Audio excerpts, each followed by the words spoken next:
Shalom. Firman yang akan kita baca hari ini adalah Kitab Ulangan pasal 14 sampai pasal 16. Bagian ini berbicara tentang peraturan yang dibuat untuk menyatukan identitas bangsa Israel sebagai bangsa perjanjian Allah. Bangsa ini memiliki kewajiban untuk hidup seperti layaknya bangsa perjanjian Allah dalam setiap aspek kehidupan mereka. Karena itulah Allah berfirman pada mereka mengenai hal-hal yang kudus dan tidak kudus.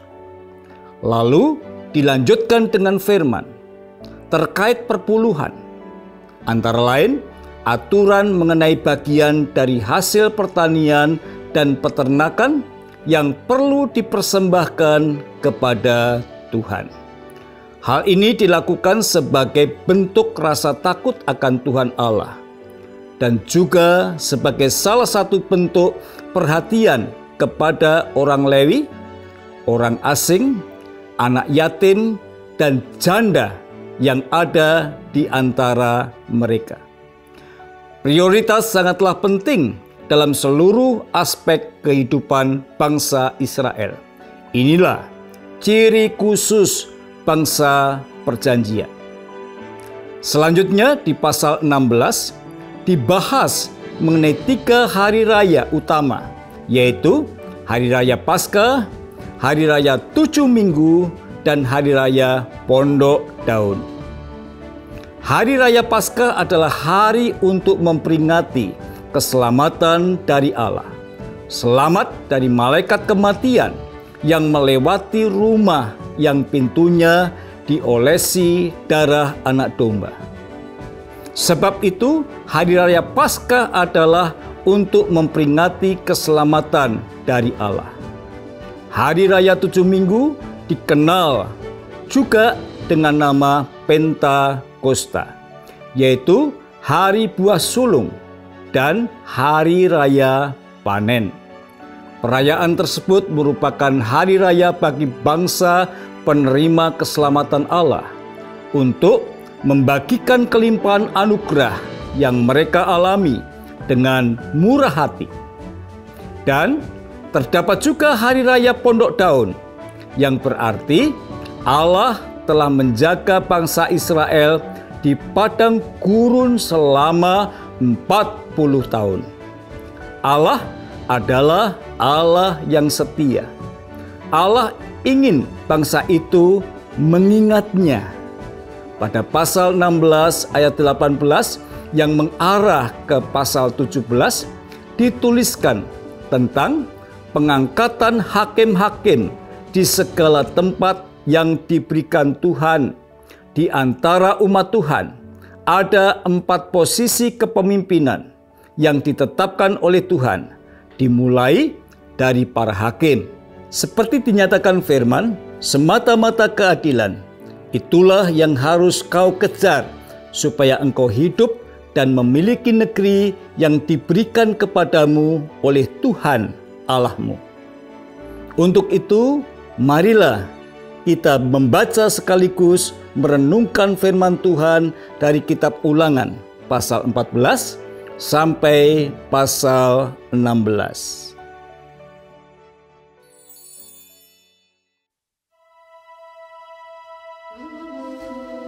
Kamulah anak-anak Tuhan Allahmu.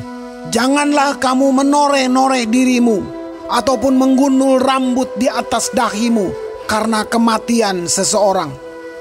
Sebab engkaulah umat yang kudus bagi Tuhan Allahmu. Dan engkau dipilih Tuhan untuk menjadi umat kesayangannya dari antara segala bangsa yang di atas muka bumi. Janganlah engkau memakan sesuatu yang merupakan kekejian. Inilah binatang-binatang berkaki 4 yang boleh kamu makan: lembu, domba dan kambing, rusa, kijang, rusa dandi, kambing hutan, kijang gunung, lembu hutan, dan domba hutan. Setiap binatang berkaki 4 yang berkuku belah, yaitu yang kukunya bersela panjang, menjadi 2. dan yang memamah biak di antara binatang-binatang berkaki 4, itu boleh kamu makan. Tetapi inilah yang tidak boleh kamu makan dari antara yang memamah biak atau dari antara yang berbelah dan bersela kukunya: unta, kelinci hutan, dan marmot, karena semuanya itu memang memamah biak, tetapi tidak berkuku belah. Haram semuanya itu bagimu. Juga babi hutan, karena memang berkuku belah, tetapi tidak memamah biak. Haram itu bagimu. Daging binatang-binatang itu janganlah kamu makan, dan janganlah kamu terkena bangkainya. Inilah yang boleh kamu makan dari segala yang hidup di dalam air. Segala yang bersirip dan bersisik boleh kamu makan. Tetapi segala yang tidak bersirip atau bersisik janganlah kamu makan. Haram semuanya itu bagimu. Setiap burung yang tidak haram boleh kamu makan. Tetapi yang berikut janganlah kamu makan: burung raja wali, ering janggut, dan elang laut, elang merah, elang hitam, dan burung dendang menurut jenisnya. Setiap burung gagak menurut jenisnya. Burung unta, burung hantu, camar, dan elang sikap menurut jenisnya. Burung pungguk, burung hantu besar, burung hantu putih, burung undan, burung ering, dan burung dendang air, burung ranggung, dan bangau menurut jenisnya, meragai dan kelelawar, juga segala binatang mengeriap yang bersayap, itu pun haram bagimu. Jangan dimakan. Segala burung yang tidak haram boleh kamu makan. Janganlah kamu memakan bangkai apapun, tetapi boleh kau berikan kepada pendatang yang di dalam tempatmu untuk dimakan. Atau boleh kau jual kepada orang asing, sebab engkaulah umat yang kudus bagi Tuhan Allahmu. Janganlah kau masak anak kambing dalam air susu induknya. Haruslah engkau benar-benar mempersembahkan 1/10 dari seluruh hasil benih yang tumbuh di ladangmu tahun demi tahun, di hadapan Tuhan Allahmu, di tempat yang akan dipilihnya untuk membuat namanya diam di sana. Haruslah engkau memakan persembahan 1/10 dari gandummu, dari anggurmu dan minyakmu, ataupun dari anak-anak sulung lembu sapimu dan kambing dombamu, supaya engkau belajar untuk selalu takut akan Tuhan Allahmu.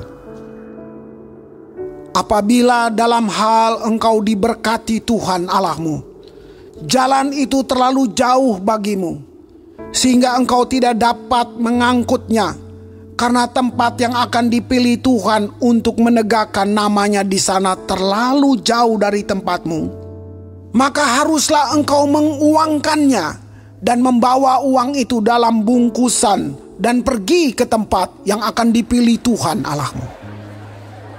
Dan haruslah engkau membelanjakan uang itu untuk segala yang disukai hatimu, untuk lembu sapi atau kambing domba, untuk anggur atau minuman yang memabukkan, atau apapun yang diingini hatimu. Dan haruslah engkau makan di sana di hadapan Tuhan Allahmu, dan bersukaria engkau dan seisi rumahmu. Juga orang Lewi yang diam di dalam tempatmu, janganlah kau abaikan, sebab ia tidak mendapat bagian milik pusaka bersama-sama engkau. Pada akhir 3 tahun, engkau harus mengeluarkan segala persembahan 1/10 dari hasil tanahmu dalam tahun itu dan menaruhnya di dalam kotamu. Maka orang Lewi, karena ia tidak mendapat bagian milik pusaka bersama-sama engkau, dan orang asing, anak yatim, dan janda yang di dalam tempatmu akan datang makan dan menjadi kenyang, supaya Tuhan Allahmu memberkati engkau di dalam segala usaha yang dikerjakan tanganmu.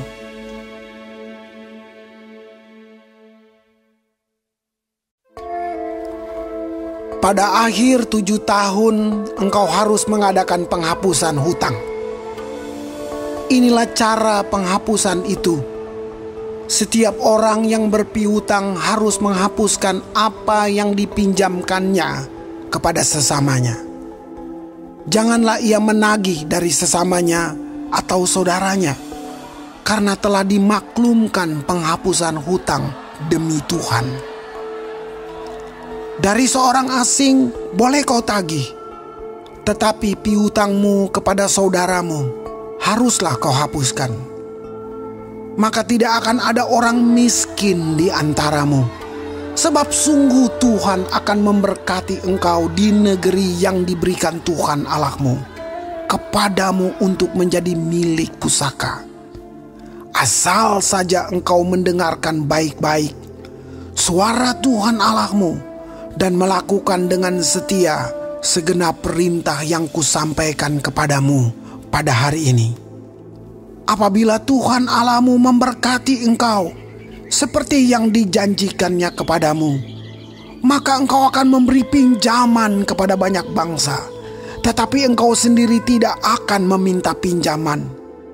Engkau akan menguasai banyak bangsa, tetapi mereka tidak akan menguasai engkau.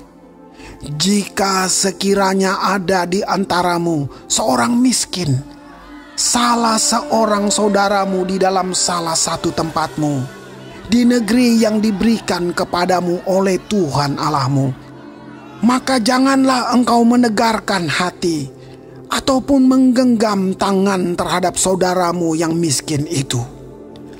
Tetapi engkau harus membuka tangan lebar-lebar baginya dan memberi pinjaman kepadanya dengan limpahnya, cukup untuk keperluannya seberapa ia perlukan. Hati-hatilah supaya jangan timbul di dalam hatimu pikiran dursila. Demikian, sudah dekat tahun ke-7, tahun penghapusan hutang, dan engkau menjadi kesal terhadap saudaramu yang miskin itu, dan engkau tidak memberikan apa-apa kepadanya. Maka ia berseru kepada Tuhan tentang engkau, dan hal itu menjadi dosa bagimu. Engkau harus memberi kepadanya dengan limpahnya, dan janganlah hatimu berduka cita apabila engkau memberi kepadanya. Sebab oleh karena hal itulah Tuhan Allahmu akan memberkati engkau dalam segala pekerjaanmu dan dalam segala usahamu. Sebab orang-orang miskin tidak hentinya akan ada di dalam negeri itu.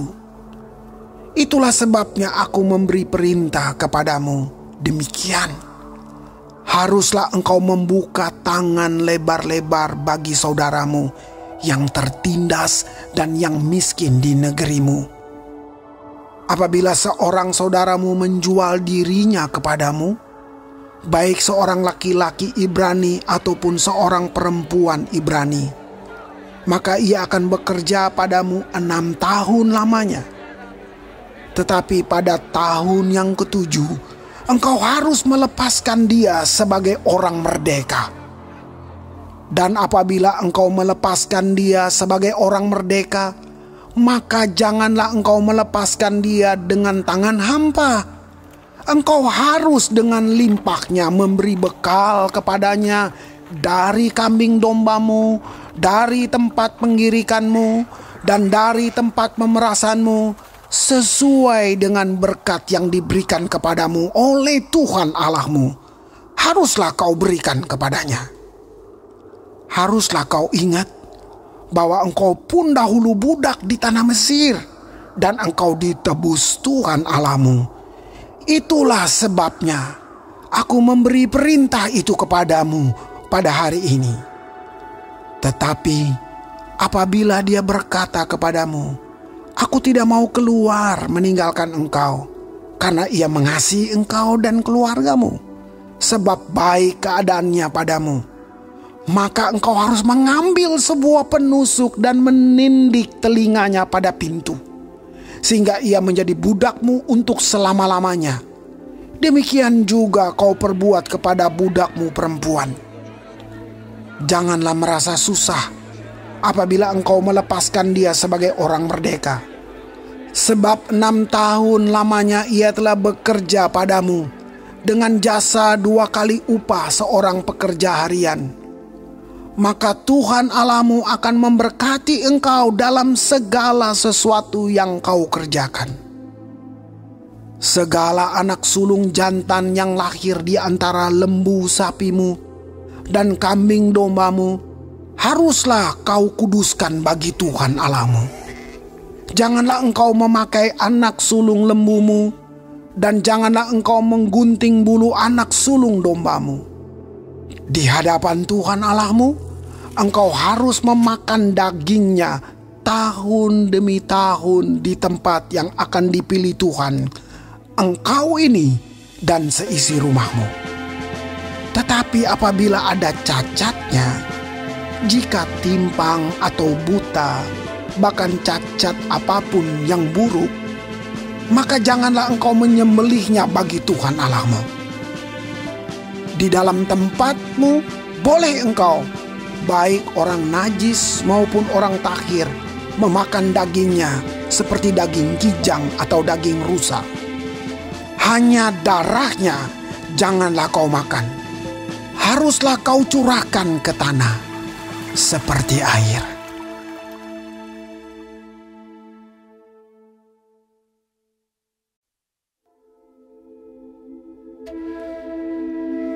Ingatlah akan bulan Abib dan rayakanlah Paskah bagi Tuhan Allahmu.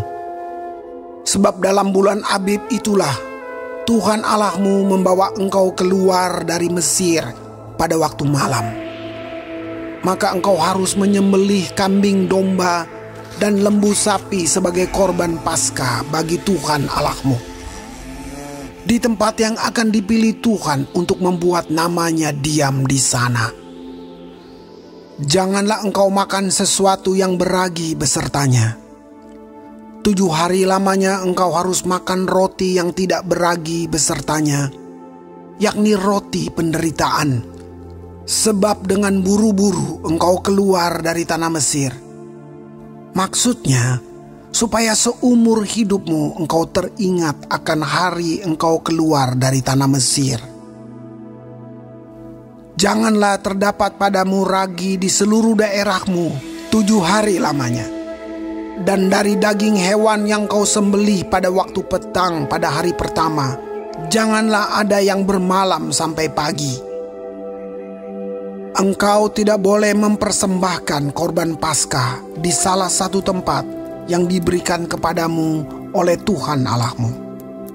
Tetapi di tempat yang akan dipilih Tuhan Allahmu untuk membuat namanya diam di sana, engkau harus mempersembahkan korban Paskah itu pada waktu senja ketika matahari terbenam, bertepatan dengan saat engkau keluar dari Mesir.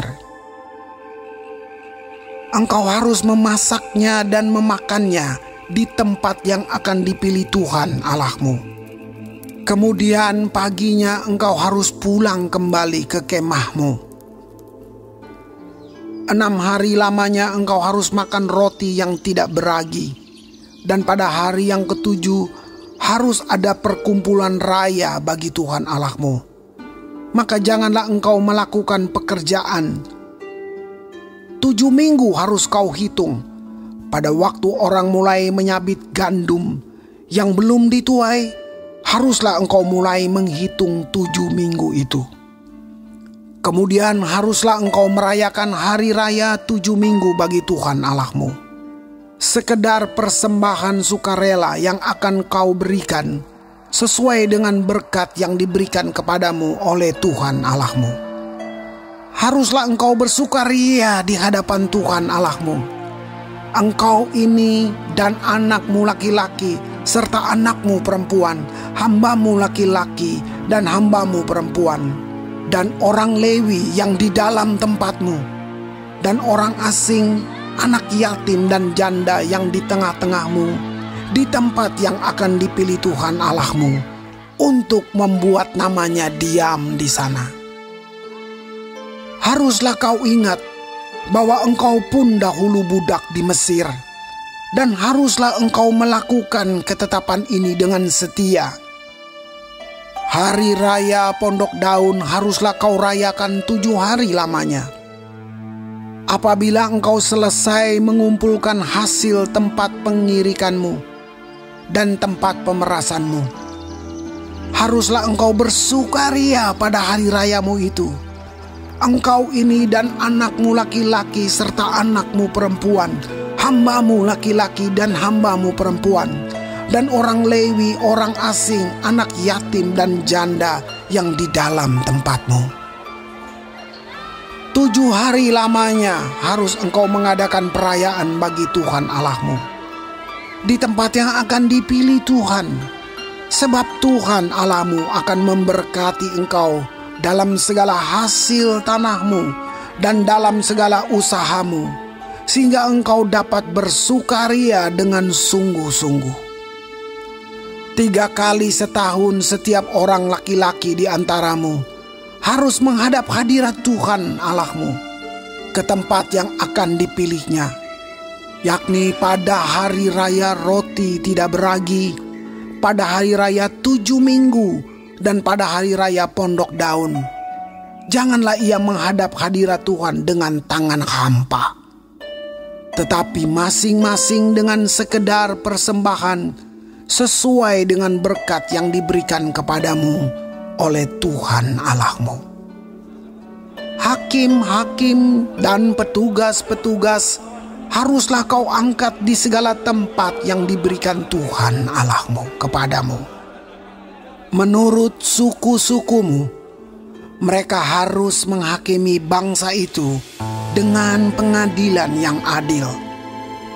Janganlah memutarbalikkan keadilan, janganlah memandang bulu, dan janganlah menerima suap, sebab suap membuat buta mata orang-orang bijaksana dan memutarbalikkan perkataan orang-orang yang benar.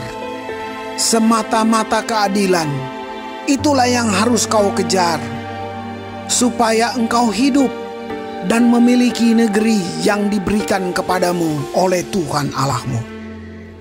Janganlah engkau menanam sesuatu pohon sebagai tiang berhala di samping mezbah Tuhan Allahmu, mezbah yang akan kau buat bagimu. Janganlah juga kau dirikan bagimu tugu berhala yang dibenci oleh Tuhan Allahmu.